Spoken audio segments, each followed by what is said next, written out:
धाकड़ खबर, बेखौफजुमा बेबाक अंदाज।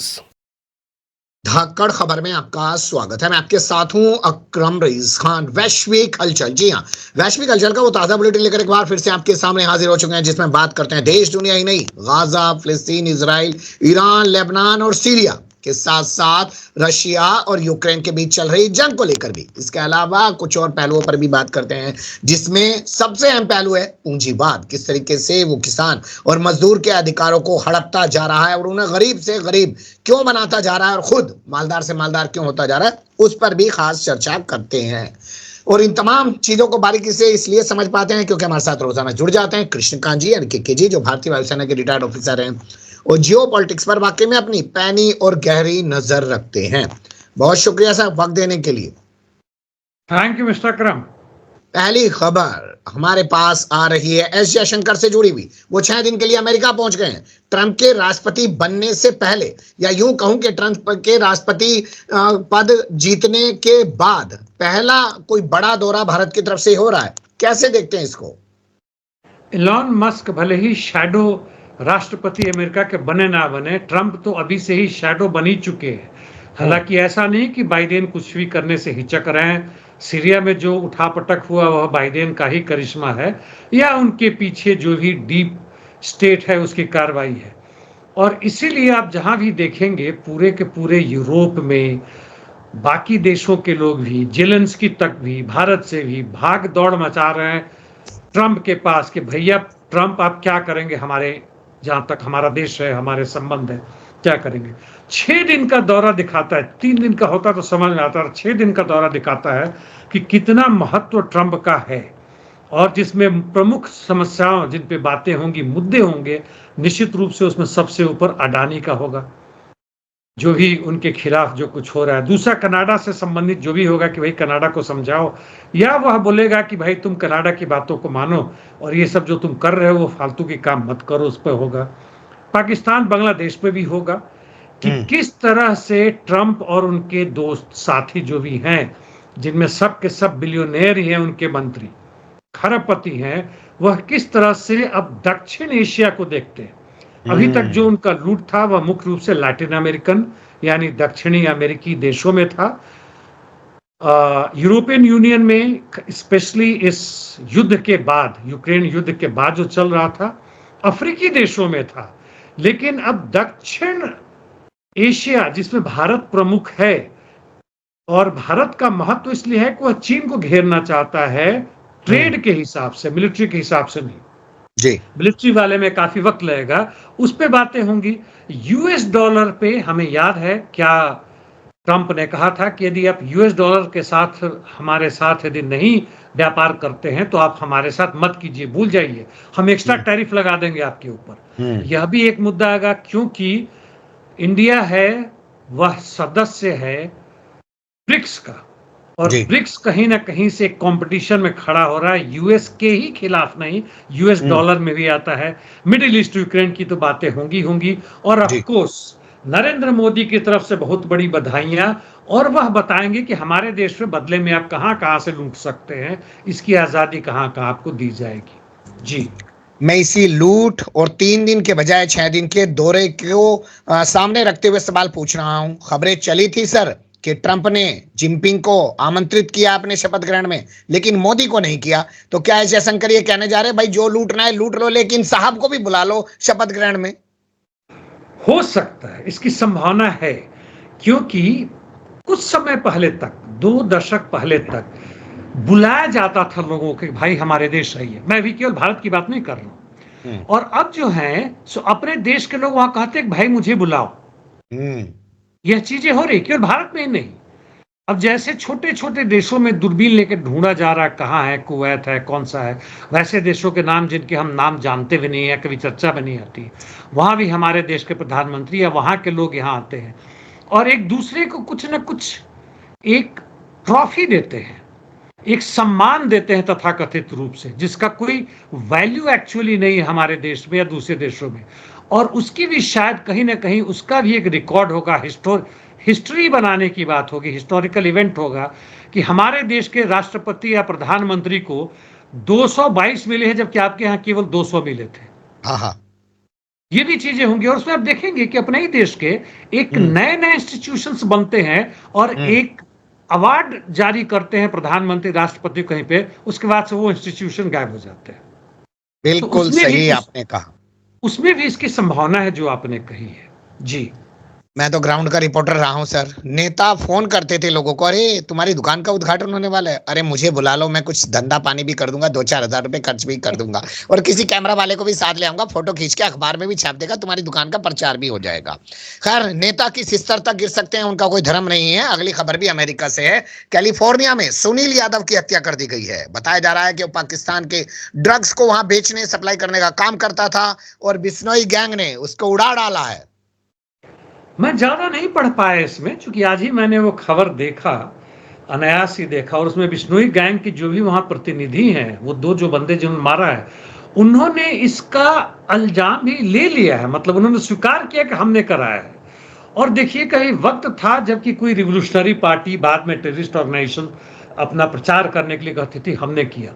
अब ये गुंडे मवाली भी जो है, जिसका हेड जो है सो जेल के अंदर बंद है, और वह भी इसका श्रेय अपने ऊपर ले रहे हैं और बड़ी गर्व और सम्मान के साथ कर रहे हैं। दुनिया किस ओर जा रहा है? अपने बातचीत के शुरुआत में आपने जो कहा था कि पूंजीवाद किसानों और मजदूरों का शोषण कर रहा है, पूंजीवाद इन गुंडों को प्रश्रय दे रहा है, बढ़ा रहा है, स्टेट की तरफ से कर रहा है गुंडागर्दी करने के लिए। जी, शेख हसीना यानी कि बांग्लादेश की पूर्व प्रधानमंत्री, उनको प्रत्यर्पित करने के लिए बांग्लादेश ने बाकायदा लिखित में भारतीय विदेश मंत्रालय से संपर्क किया है। पुष्टि की गई है, लेकिन क्या लगता है भेजा जाएगा? भेजा तो नहीं जाएगा, लेकिन जहां तक मैं वो ढूंढने की कोशिश कर रहा था कि इसको, इस चीज को वो लोग क्या कहते हैं, तो वहां के अभी सीधे के सीधे वहां के, मतलब जो भी वहां से मेमो जो आया है, जी, उनके फॉरेन मिनिस्ट्री से, हमारे फॉरेन मिनिस्ट्री से किसी खास के द्वारा साइन नहीं है, यानी फॉरेन मिनिस्टर का नहीं है, लेकिन जी, फिर भी वह ऑफिशियल है। एक खास वर्ड है, वर्बोड नोट कहते हैं, नोट वर्बोट, वर्बोल या वर्बेल कहते हैं, जो भी है, ये नया शब्द है मेरे लिए भी, मैंने भी इसके पहले मुझे नहीं पता था। ठीक है। और इसके तहत उन्होंने भेजा हुआ है और इस पे हमारे विदेश मंत्रालय ने कहा है कि अभी हम कोई टिप्पणी नहीं करेंगे। यह चीजें मुझे याद है 2 या 3 महीने पहले, इस अगस्त में जब उठापटक हुआ था और जो नई सत्ता आ गई थी, उसके बाद से आपने यह प्रश्न उठाया था कि यदि वह लोग प्रत्यार्पण मांगेंगे तो क्या करेंगे। यह हमारे विदेश मंत्रालय से पूछा गया था। हमारे विदेश मंत्रालय ने कहा कि अब हवा में बातें कर रहे हैं, जब मांगेंगे तब देखेंगे। अब उन्होंने मांग कर दी तो उन्होंने कहा है कि नो कमेंट्स। अभी इन्हें समझ नहीं आ रहा है, टाइम लगेगा, क्या करें, पहले से तैयारी नहीं है इनकी अभी उसमें, और इससे हमें कुछ खास मिलने वाला नहीं है। यह हमारी जो विदेश मंत्रालय है उसमें जबरदस्त बदलाव की जरूरत है, ना कि हमारे विदेश नीति में। विदेश नीति तो बदलना ही चाहिए, लेकिन अभी के हालात में जो ये जितने भी बैठे हुए हैं, उठा के आरएसएस बंदों को भर दिया गया।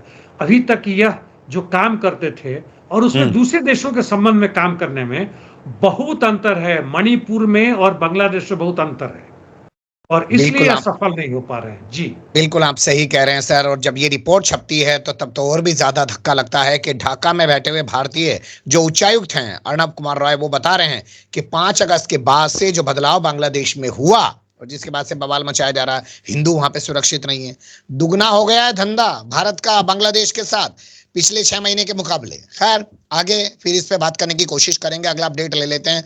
18 साल से बताया जा रहा है कि कोई पाकिस्तानी भारतीय जेल में बंद था, कर्नाटक से उसको बरी कर दिया गया कोर्ट के जरिए।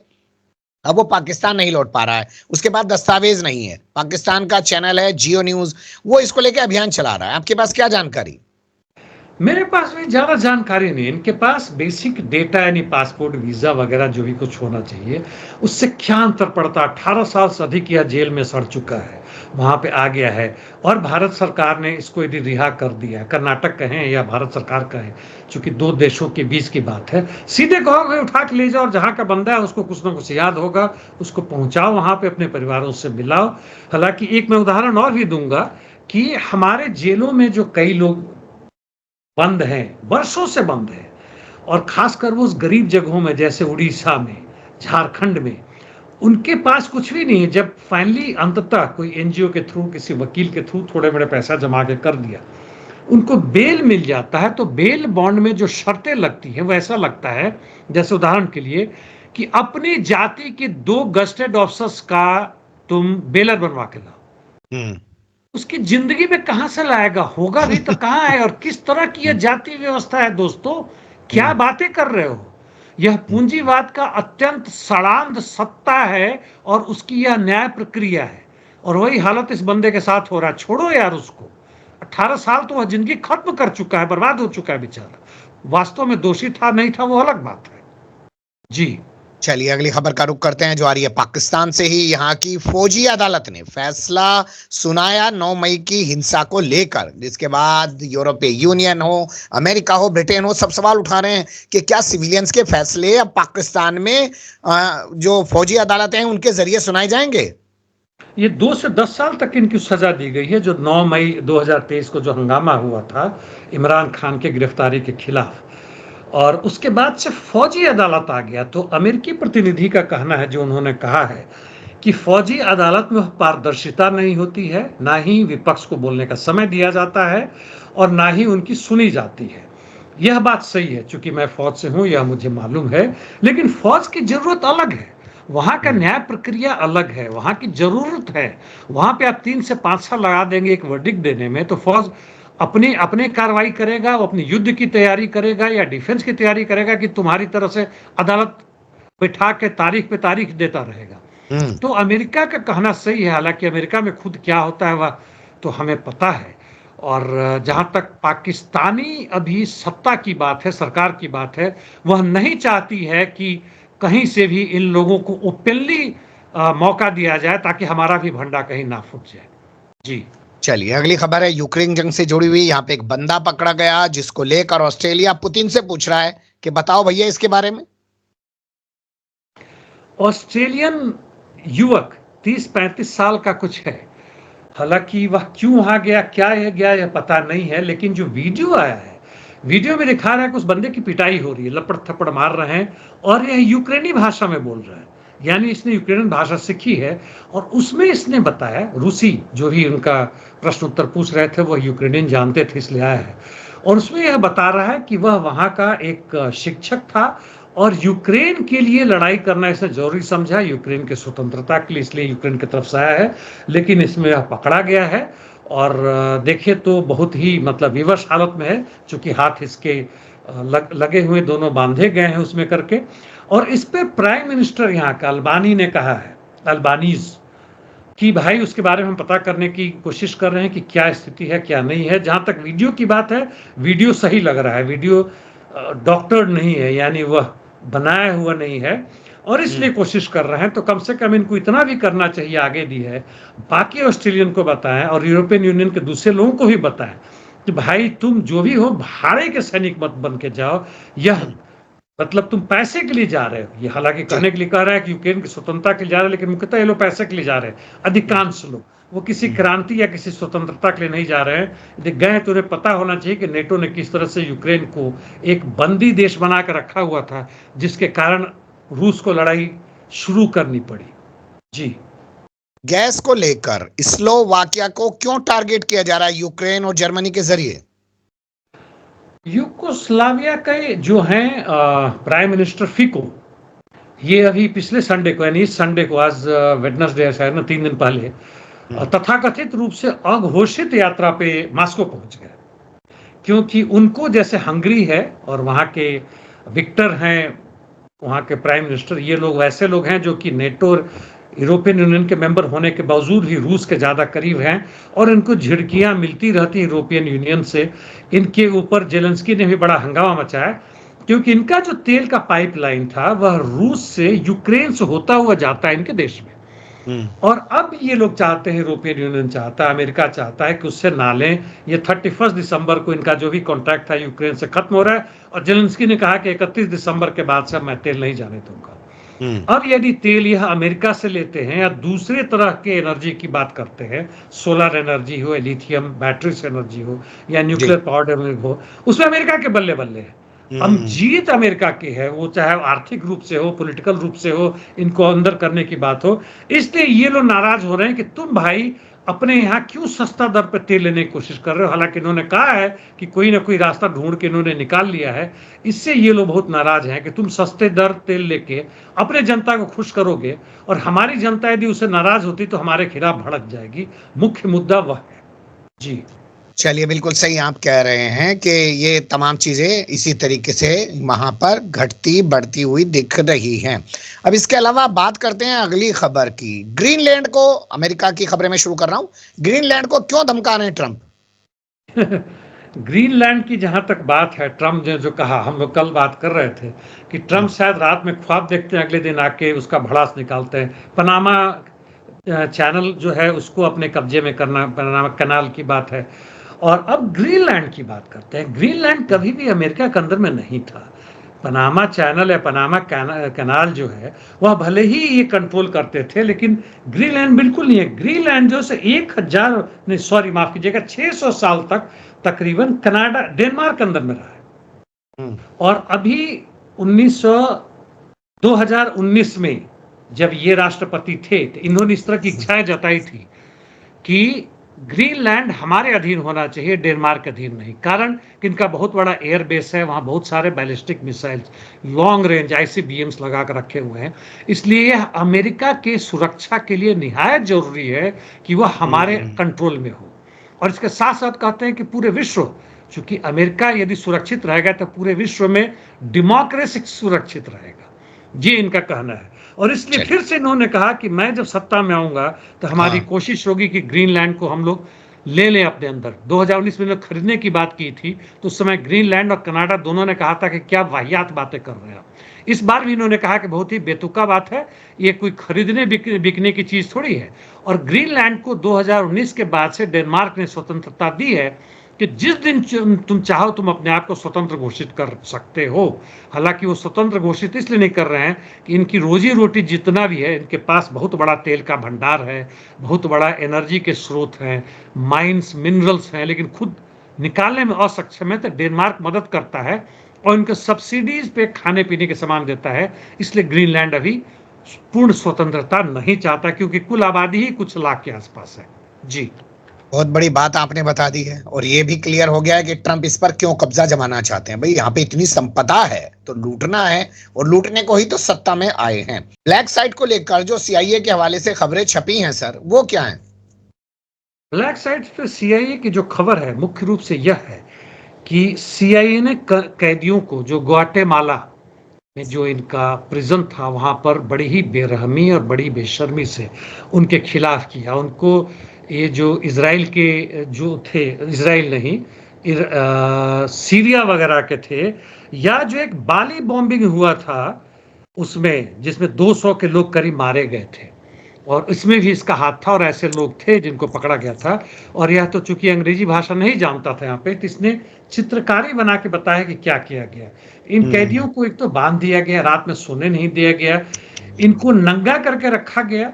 इनको बदला सधारने के लिए यूं कहिए कि घुटने के बल, मतलब चुक्का मुक्का जो बैठते हैं ना ऐसे, पॉटी करने के लिए, शौच करने के लिए, उस तरह बैठने, और पीछे में झाड़ू का नीचे रख दिया था कि तुम बैठ नहीं सकते हो, हाथ बंधा हुआ। आप अंदाजा लगा सकते हैं कि कितनी घटिया ढंग का इन्होंने जो किया।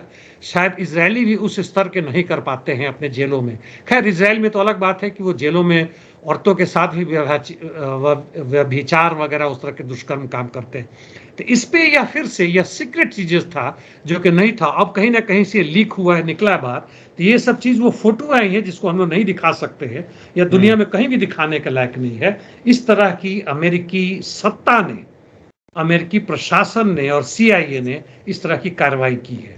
जी, डिलीवरी बॉय का ऐसा क्या उत्पीड़न कर दिया वॉलमार्ट जैसी बड़ी कंपनियों ने कि अमेरिका में $10 मिलियन का उन पर जुर्माना लगा दिया गया? यह है कंज्यूमर फाइनेंशियल प्रोटेक्शन ब्यूरोक्रेसी। यह अपने आप में स्वतंत्र है, अपने आप में वहां पे, और इन्होंने इसका चीज लिया था। ये बता दो कि वहां पे ये डिलीवरी बॉय जो है, जो हमारे भी खाना पहुंचाते हैं, पीछे डब्बे में लेके स्कूटर पर चले आते होते हैं, 1 लाख से अधिक है। आप अंदाजा लगा सकते हैं कि किस तरह की सोसाइटी हो गई है। कोई बना रहा है, 1 लाख लोग केवल पहुंचा रहा है और हम बैठ के खा रहे हैं। खैर, जो भी हो, तो यह जिस कंपनी की आपने बात की, जिसमें एक मैसेंजर भी है जो इनके पक्ष में काम करते हैं, और ये लोग जो हैं, इनको जो पैसा देते हैं पैसा इन्होंने खुद अपना बैंक खोला है, अपने अकाउंट में इनके पैसे को रखते हैं और उस बैंक अकाउंट में जैसे इन्होंने कहा कि नो पेमेंट चेक ने इशू किया, उस पर ध्यान नहीं रखते हैं। इनका जो भी खाता बही है उसको पूरा नहीं रखते, उसमें से पैसे गायब करते हैं। पैसा रखने का अमेरिका में पैसा लगता है, जैसे अभी इंडिया में लगना शुरू हो गया, 1% 2% मिनिमम इतना होना चाहिए वगैरह, वो चीज़ हो गया। और इससे करके उन्होंने करीब $10 मिलियन जंक, जिसको हम जंक फिनांस कहते हैं, यानी उससे आपको पैसा मिल नहीं रहा है बल्कि पैसा जा रहा है, और इसीलिए गुस्से में आके इन्होंने $10 मिलियन का, जो आपने कहा है, वो जुर्मान लगाया है, जो कि एक प्रशंसनीय काम है। जी चलिए, अब गाजा, सीरिया, ईरान से जुड़ी हुई खबरों का रुख करते हैं और पहला अपडेट है इजराइल के रक्षा मंत्री के दावे से जुड़ा हुआ। उन्होंने कहा कि हमने मारा था तेहरान में इस्माइल हानिया को। सवाल पैदा होता है इतने दिन बाद और अब क्यों ये दावा किया जा रहा है? दावा का एक कारण कुछ खास नहीं है, मुख्य रूप से ये है कि अभी किसी इंटरव्यू में कहीं चर्चा पे इन्होंने कहा कि यदि लोग नहीं मानते हैं इसमें लेबनान वाले, तो लेबनान में भी उनका हम सर कलम उसी तरह से कर देंगे जैसा हम लोगों ने इन लोगों का किया। और इसमें नाम लेते हैं कि हमने किसका किसका किया, इसमें नाम लेते हैं, हानिये का नाम लेते हैं, याहिया सिनवार का नाम लेते हैं और नसरल्ला का नाम लेते हैं, यानी तेहरान में जो किया, गाजा में किया और लेबनान में किया। आगे भी इस तरह से करेंगे और इस तरह वैसे ही जैसे पेजर की जिम्मेवारी ली, इसकी भी इन्होंने जिम्मेवारी ली। तो खैर, जिम्मेवारी ले ना ले वो तो हमें पता ही है कि किसने किया था। बिल्कुल आपने सही कहा कि जिम्मेदारी लें या न लें ये तो सबको पता ही था कि किसने किया है। इराकी मिलिशिया भी क्या ईरान का साथ छोड़ चुकी है? वो भी क्या पीछे हट गई है? एक खबर छपी जिसमें कहा गया कि इराकी मिलिशिया का इराक सरकार से समझौता हो गया है और वो अब इजराइल पर हमले नहीं करेगी।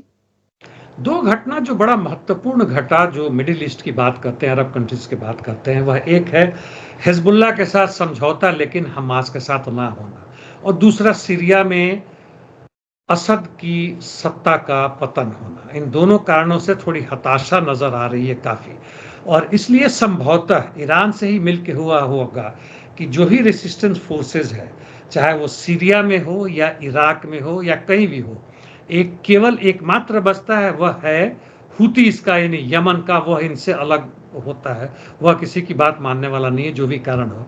और ये लोग कहते हैं कि अपने आप को पहले बचाओ, फिर मजबूत करो, फिर काउंटर अटैक करेंगे, मेरी समझ के हिसाब से। और इसी कारण इन्होंने कहा है कि अभी तत्काल में यह लोग इजराइल पर आक्रमण इसलिए नहीं करेंगे कि इजराइल के पास इनके हर चीज का पता है, जो पेजर्स के मुकाबले था, जहां तक घुसा हुआ है।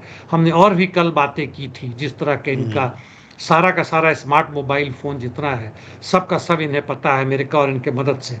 और सबसे खराब बात हो गई कि अब इनको पता नहीं है कि कौन दोस्त है कौन दुश्मन है।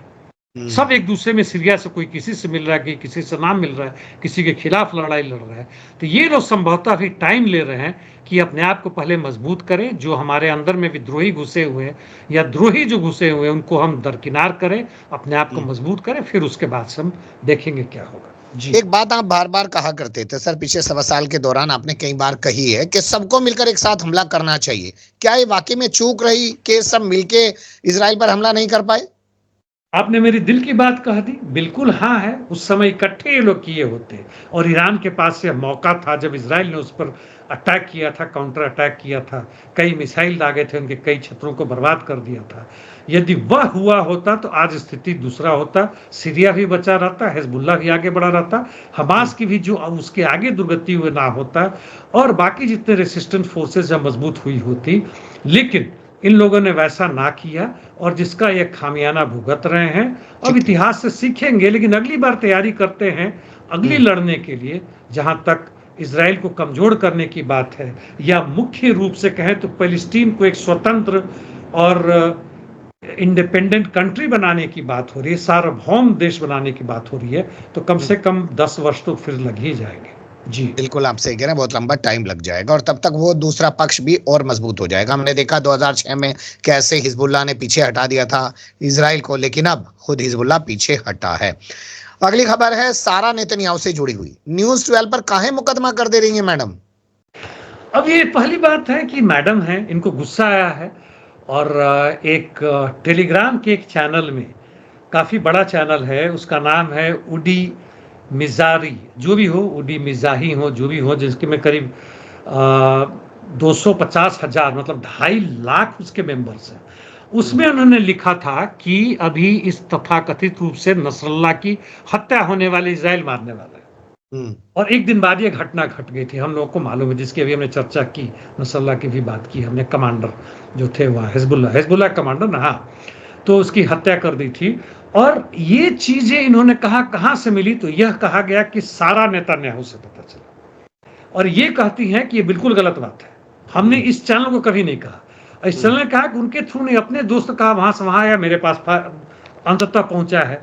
दूसरा ये भी था कि कहां पे जो इजराइल अटैक करने वाला था ईरान पे, उसका कहाँ पोजीशन है, कहाँ मिसाइल लॉन्च है, कहाँ होगा, नेटो कहाँ होगा, ये सारी चीजें आ चुकी थी पहले भी, जिसपे इजराइल ने किया एक्चुअली आक्रमण किया। और इस बंदे का कहना है कि एक क्या 1000 मेरे अगेंस्ट में केस कर दे, कोई अंतर नहीं पड़ता है। जहां तक मेरी बात है, मैं बिल्कुल प्रूफ कर दूंगा कि कहाँ कहाँ से मिला है।